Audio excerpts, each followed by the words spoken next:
કુંભ રાશિના મિત્રો મંથન ભેંડ યુટ્યુબ ચેનલમાં આપનું સ્વાગત છે। તો કુંભ રાશિના લોકો ધ્યાનથી સાંભળો। આવનારો એપ્રિલ મહિનો તમારા માટે ક્રાંતિકારી બનવાનો છે। કેટલીક રીતે તે તમારા જીવનનો સૌથી સુંદર મહિનો બનવાનો છે। આ મહિનો તમે ખૂબ પ્રગતિ અને સમૃદ્ધિ પ્રાપ્ત કરવાના છો, પરંતુ કેટલીક રીતે તે ખૂબ જ ખરાબ પણ રહેવાનો છે। અમે તમને ગ્રહોનું સાચું વિશ્લેષણ પ્રદાન કરીશું। એપ્રિલ મહિના માટે એક આંશિક જન્માક્ષર બહાર પાડવામાં આવશે। અમે આગામી 3 થી 5 દિવસ માટે એક સચોટ જન્માક્ષર પ્રદાન કરીશું। ચાલો ધારીએ કે આ એપ્રિલના પહેલા અઠવાડિયા માટે જન્માક્ષર છે, અને આ જન્માક્ષર કાર્યક્રમમાં અમે તમને કેટલીક ખૂબ જ મહત્વપૂર્ણ સાવચેતીઓ વિશે જણાવીશું। અમે તમને 3 લોકો વિશે પણ જણાવીશું જે એપ્રિલ મહિના દરમિયાન તમારા માટે ખૂબ જ મહત્વપૂર્ણ સહાયક રહેશે। હા, તેઓ દરેક પગલા પર, દરેક ક્ષણે તમારી સાથે રહેશે। તમારે ફક્ત તેમને જાણવાની, તેમને ઓળખવાની અને સમજવાની જરૂર છે। આ કાર્યક્રમ અત્યંત મહત્વપૂર્ણ છે। અમે તમને જે વાતો કહેવા જઈ રહ્યા છીએ તેને હળવાશથી ન લો। આ કાર્યક્રમમાં અમે તમને જે બાબતો જણાવીશું તેના 3 મુખ્ય પાયા છે। પહેલું, આ એપ્રિલ મહિનામાં ગ્રહોની સ્થિતિ શું હશે? આ મહિનો શેના પર આધારિત છે અને આ મહિનામાં તમને કયા ખાસ ફાયદા અને નુકસાનનો અનુભવ થશે?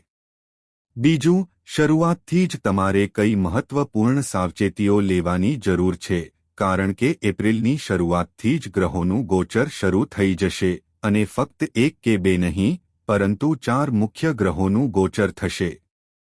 મંગળ 2 એપ્રિલે મીન રાશિમાં ગોચર કરશે, જે વર્ષની શરૂઆતની શરૂઆત છે। તેથી તમારે તે મુજબ તમારા જીવનમાં ચોક્કસ પાસાઓને સામેલ કરવાની જરૂર પડશે। જો તમે કંઈક પ્રાપ્ત કરવા માંગતા હો તો તમારે વસ્તુઓને સમજવી પડશે। આ સાથે અમે તમને કેટલાક મહત્વપૂર્ણ પગલાં જણાવીશું જે આ એપ્રિલ મહિનાની શરૂઆતથી જ તમારા માટે ખૂબ ફાયદાકારક રહેશે।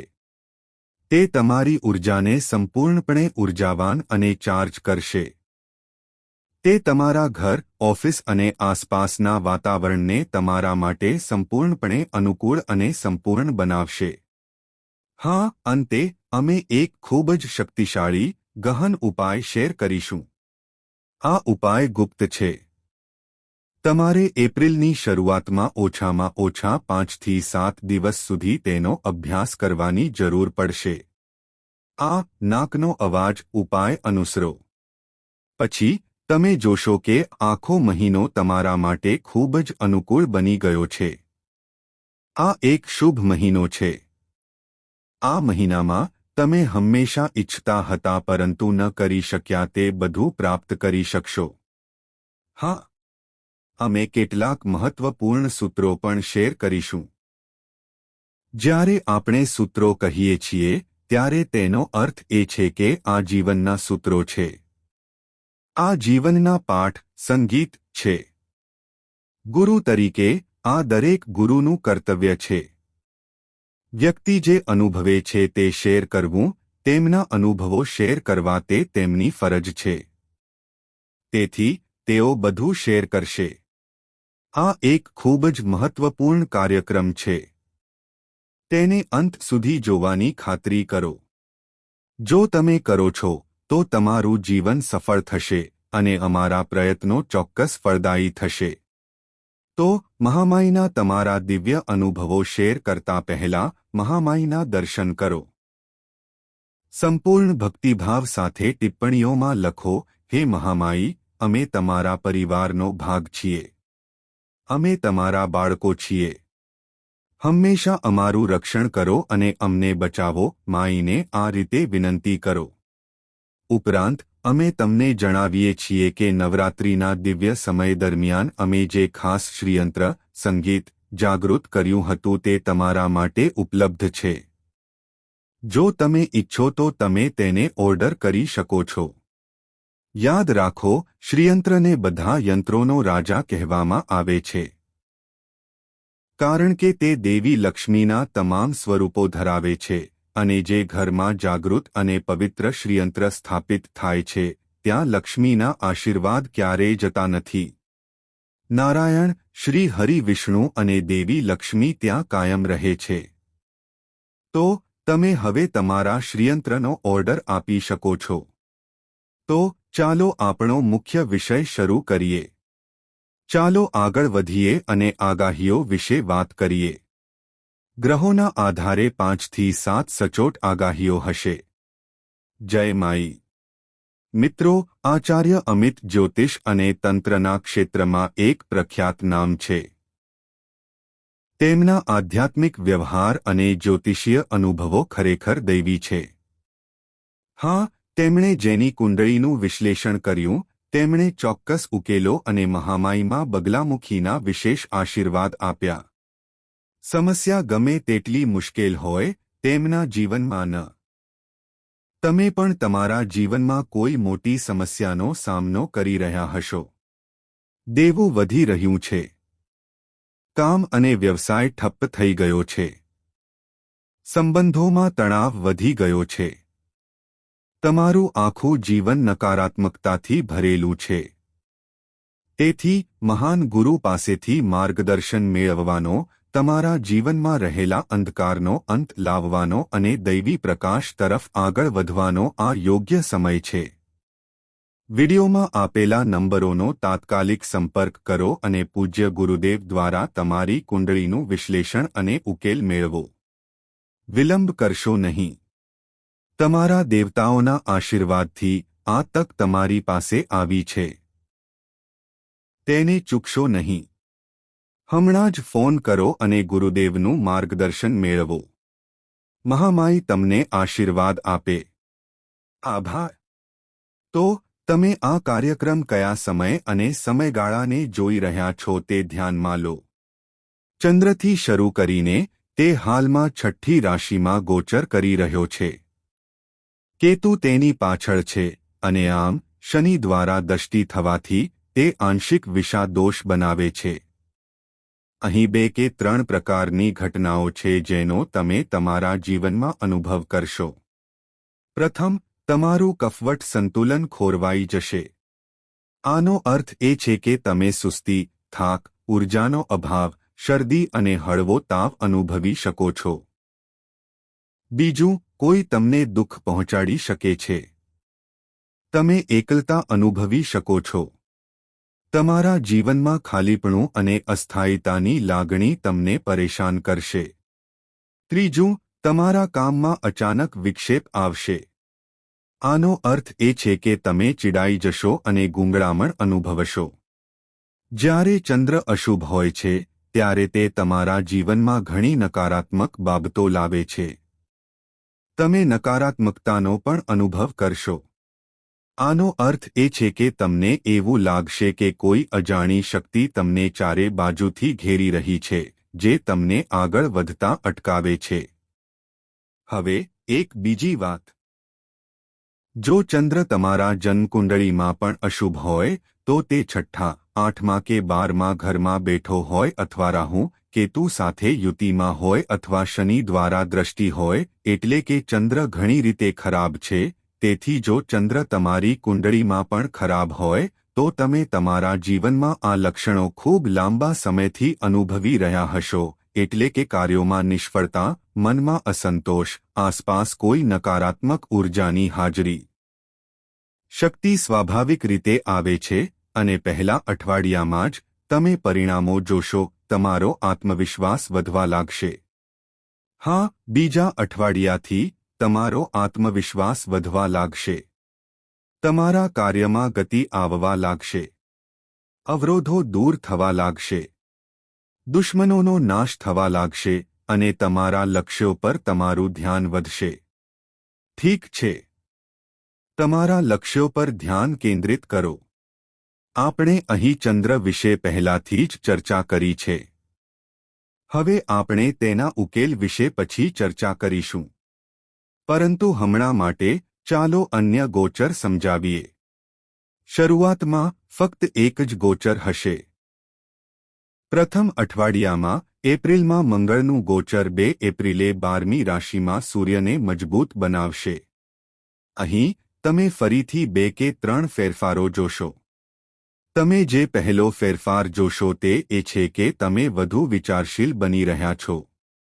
તમે વસ્તુઓ પર ઊંડાણપૂર્વક વિચાર કરવાનું શરૂ કરી રહ્યા છો. તમે ચિંતન કરી રહ્યા છો, ચિંતા ન કરો. તમે વિચાર કરી રહ્યા છો, ચર્ચા કરી રહ્યા છો, તમારી જાત સાથે વાત કરી રહ્યા છો, સારી યોજનાઓ બનાવી રહ્યા છો.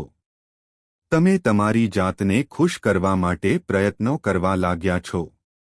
તમે વધુ સકારાત્મક બની રહ્યા છો. તમે આધ્યાત્મિક બનવા લાગ્યા છો. તમે યોજનાઓ બનાવી રહ્યા છો. મંગળ સૂર્ય સાથે ગોચર કરે છે કે તરત જ એવો સમય આવશે જ્યારે તમે કંઈક મોટું કામ કરી શકશો. તમે વ્યવસાય શરૂ કરી શકો છો. તમે કોઈ પ્રકારનું રોકાણ કરી શકો છો. તમે જમીન, ઇમારતો, વાહનો વગેરેમાં રોકાણ કરી શકો છો. તમે તે ખરીદી શકો છો. સારા સમયની શરૂઆત અહીંથી થશે. કારણ કે અહીં કુંડળીમાં સૂર્ય અને મંગળ, રાજા અને સેનાપતિ એક સાથે આવ્યા છે. તેથી આ એક સારું સંયોજન હશે.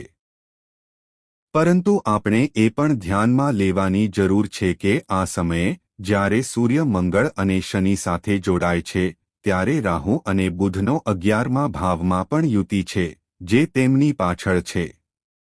બીજા શબ્દોમાં કહીએ તો રાહુ પડછાયાની જેમ તમારી પાછળ આવી રહ્યો છે.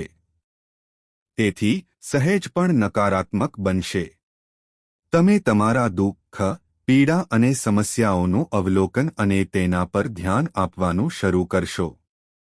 તમે તમારા ખરાબ સમય વિશે વધુ વિચારશો, તમારી સાથે થયેલા વિશ્વાસઘાત, છેતરપિંડી અને ખરાબ બાબતો પર વધુ ધ્યાન કેન્દ્રિત કરશો. તમે રાહુથી પ્રભાવિત થવા લાગશો. યાદ રાખો કે આખો એપ્રિલ મહિનો રાહુ દ્વારા પ્રભુત્વ ધરાવે છે. અંકશાસ્ત્ર અનુસાર 4 નંબર રાહુનો નંબર છે. પાણી છે, તેને ઉપાડો અને પીઓ. ધરતી માતાના આશીર્વાદ મેળવો. પછી માનસિક રીતે તમારા કુટુંબના દેવતા, તમારા પૂર્વજોના દેવતા, તમારા સ્થાનિક દેવતા અને તમારા ઇષ્ટ દેવતાને નમન કરો. ઠીક છે. તમે તે કેવી રીતે કરશો? ઓમ સ્થાન દેવતાભ્યો નમઃ, ઓમ કુલ દેવતાભ્યો નમઃ, ઓમ પિતૃ દેવતાભ્યો નમઃ, ઓમ ઇષ્ટ દેવતાભ્યો નમઃ.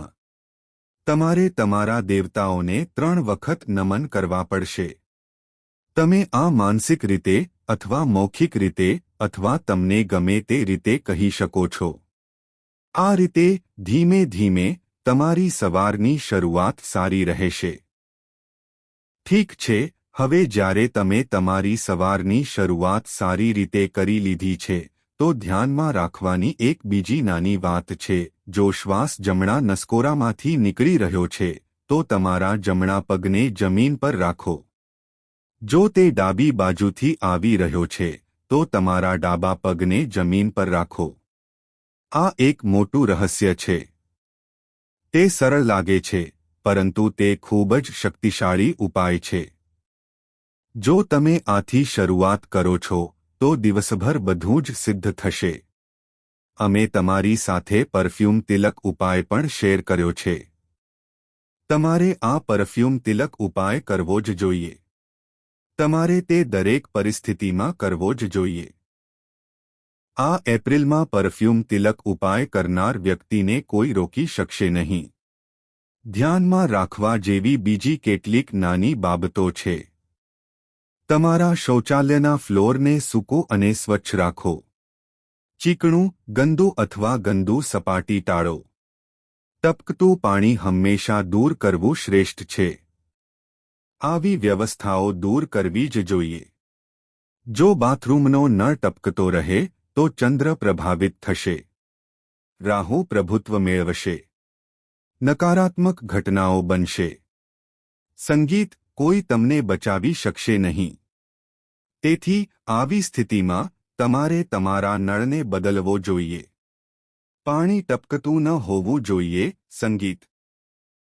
આ સાથે તમારા બાથરૂમમાં એક વાટકીમાં થોડી પીસેલી ફટકડી અને થોડો કપૂર રાખો. તેને બાથરૂમની દક્ષિણ દિવાલ પર કાચના વાટકામાં મૂકો અને દર 3 દિવસે તેને શૌચાલયમાં ફ્લશ કરો. થોડી ફટકડી રાખો, વધારે નહીં. તેથી તેની સાથે થોડી પીસેલી ફટકડી અને થોડો કપૂર રાખો. તે વાટકીને દક્ષિણ દિવાલ પાસે મૂકો અને દર 3 દિવસે તેને ફ્લશ કરો. તમે જોશો કે તમારું કામ કેવી રીતે થઈ રહ્યું છે. તે પૂર્ણ થઈ રહ્યું છે. એપ્રિલનો આ મહિનો જાદુઈ, ચમત્કારિક રહેશે અને તમને એક અદ્ભુત પ્રોત્સાહન આપશે. આ યાદ રાખો. જેને રાહુ સ્પર્શ કરશે તેને ફરી કોઈ નુકસાન નહીં પહોંચાડે. આ સંગીત તમને લાગુ પડશે. રાહુ તમને બચાવશે, તે તમને બચાવશે. શું તમે સમજો છો? તો આ છે. આપણે સારું આચરણ પણ જાળવી રાખવું જોઈએ. ખરું ને? આપણે જુગાર, દારૂ, જુગાર, વેશ્યાવૃત્તિ, દુષ્ટ કાર્યો અને ખોટા વિચારોથી દૂર રહેવું જોઈએ. આપણે ધર્મનું પાલન કરવું જોઈએ.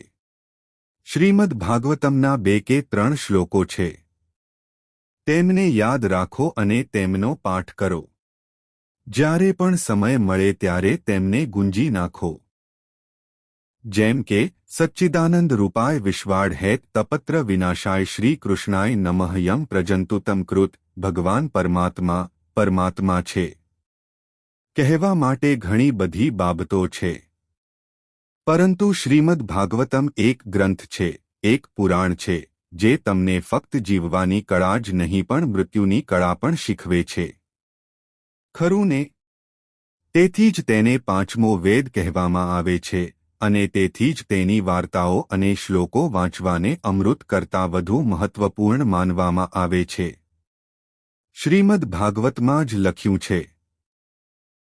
ક્વા સુધા ક્વા કથા લોકે ક્વા કંચ ક્વા મણિર મહાન. એટલે કે આ અમૃત ક્યાં છે અને આ વાર્તા ક્યાં છે. એક મહાન અમૃત છે અને બીજું કાચનું રત્ન છે, જેનો અર્થ અમૃતને રત્ન કહેવામાં આવ્યું છે. આ લાંબી સમજૂતીઓ છે, પરંતુ અમે તમને કહી રહ્યા છીએ કે આ જીવનના સિદ્ધાંતો છે. કોઈ તમને થોડું પણ નુકસાન પહોંચાડી શકશે નહીં. જુઓ, બકવાસ અને બકવાસ વાતો કરવાથી કંઈ થતું નથી. પૈસા પુષ્કળ પ્રમાણમાં આવશે, તમે વિદેશ પ્રવાસ કરશો, તમને કરોડોની સંપત્તિ મળશે, આ થશે, તે થશે. આ બધી નકામી વસ્તુઓ છે. જે થવાનું છે તે ત્યારે થાય છે જ્યારે થવાનું છે. આ કુદરતનો નિયમ છે.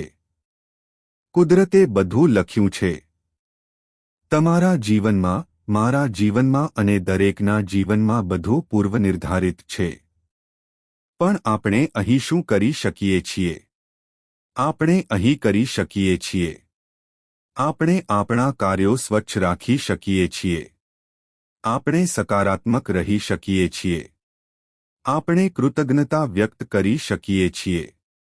આપણે ભગવાનનો આભાર માની શકીએ છીએ. આપણે આપણા જીવનને સુંદર બનાવી શકીએ છીએ. યાદ રાખો કે આપણને જીવન શા માટે આપવામાં આવ્યું છે. આપણે આ દુનિયામાં શા માટે આવ્યા છીએ. ભગવાને આટલી સુંદર દુનિયા કેમ બનાવી? તે રંગો, આનંદ અને સંગીતથી ભરેલી છે. હવામાં, વાતાવરણમાં, પાણીમાં અને દરેક જગ્યાએ વહે છે. તેમણે તેને આ રીતે કેમ બનાવ્યું? દુનિયા અનુભવ માટેનું સ્થળ છે, આનંદ માટે નહીં. સુખ. જો તમે અહીંથી ચાલ્યા જશો તો તમે તમારી યાત્રા ચાલુ રાખશો. તમે બીજી દુનિયામાં પહોંચશો. સંગીત. ભગવાને બ્રહ્માંડમાં આવા અસંખ્ય બ્રહ્માંડો બનાવ્યા છે. અસંખ્ય દુનિયા. શું તમને કાગ ભાસુંડીની વાર્તા યાદ છે? જુઓ, જો તમે ધાર્મિક વ્યવસ્થા સાથે જોડાઓ છો તો તમારા બધા પ્રશ્નોના જવાબો તેમાં રહેલ છે. ધર્મ પોતે દરેક પ્રશ્નનો જવાબ ત્યાં છે. પરંતુ જો તમે સાંભળતા નથી, જો તમે સમજી શકતા નથી, તો તમે ટ્રેન્ડમાં જોડાઈ ગયા છો. આજકાલ તમારા પોતાના ધર્મ વિશે ખરાબ બોલવું, ધાર્મિક નેતાઓની ટીકા કરવી અને દેવતાઓનું અપમાન કરવું ફેશનેબલ છે. તેમને નીચા પણ ગણવા. આ આજની ફેશન છે. ગમે તે હોય, આવી સુસંસ્કૃતતામાં પડવું વિનાશક છે. પછી કોઈ નથી. ઠીક છે. તમે અત્યાર સુધી બધું સમજી ગયા છો. જુઓ, ભવિષ્યવાણીઓ ઓછી છે, પણ સૂત્રો વધુ છે. સૂત્રો મહત્વપૂર્ણ છે. ભવિષ્યવાણીઓનું શું? અમે તમને આવતીકાલના કાર્યક્રમમાં તેના વિશે જણાવીશું. પરંતુ સૂત્રો ક્યારેક ઉદ્ભવે છે. સૂત્રો મહામાયીના અનુભવમાંથી ઉદ્ભવે છે. તે તેમના તરફથી આવે છે. આપણા વિશે શું? આપણે એટલા મોટા નથી કે તમને જીવન વિશે બધું શીખવી શકીએ. માતા જ આપણને માધ્યમ અને વાહન બનાવી રહી છે કે જેથી તમે વસ્તુઓ તમારા સુધી પહોંચાડી શકો. તો શ્રીમદ ભાગવતમના થોડા શ્લોકો, એક શ્લોક પણ તમારા માટે પૂરતો હશે. ઠીક છે. દરરોજ આ કરો. દરરોજ મંદિર જવાનો પ્રયાસ કરો. જો તમે ન જઈ શકો તો ઠીક છે, પરંતુ કૂતરાઓને ખવડાવજો. યાદ રાખો કે આ મહિને જો તમે રાહુને ખુશ કરવા માંગતા હો તો કેતુ માટે એક ઉપાય છે. અને જો તમે કેતુને ખુશ કરવા માંગતા હો તો રાહુ માટે એક ઉપાય છે. આ પણ એક નિયમ છે. જો તમે કૂતરાઓને ખવડાવશો તો રાહુ આપમેળે સકારાત્મક અને સક્રિય બની જાય છે અને વસ્તુઓ પૂર્ણ થશે. તમે અત્યાર સુધી બધું સમજી ગયા છો. જુઓ, કેટલીક મહત્વપૂર્ણ બાબતો છે. અહીં સૌથી મહત્વપૂર્ણ બાબત ફક્ત તમારામાં વિશ્વાસ રાખવાની છે. આત્મવિશ્વાસ રાખો. તમારી અંદર રહો. તમારા હૃદયની વાત સાંભળો અને તમારા પોતાના ગુરુ બનો. તમારા પોતાના માર્ગદર્શક બનો. સ્વાર્થી બનો. સ્વાર્થી બનો. સ્વનો અર્થ શોધો. ઠીક છે. ફક્ત આ બાબતો ધ્યાનમાં રાખો. તમારો આવનારો મહિનો એકદમ સુંદર છે. અમે તમને દરેક ક્ષણે માર્ગદર્શન આપતા રહીશું. છતાં, જો તમને તમારા જીવનમાં શું ચાલી રહ્યું છે તે અંગે વ્યક્તિગત માર્ગદર્શનની જરૂર હોય, ભાઈ, તમારી કુંડળી શું કહે છે? ગ્રહોની સ્થિતિ શું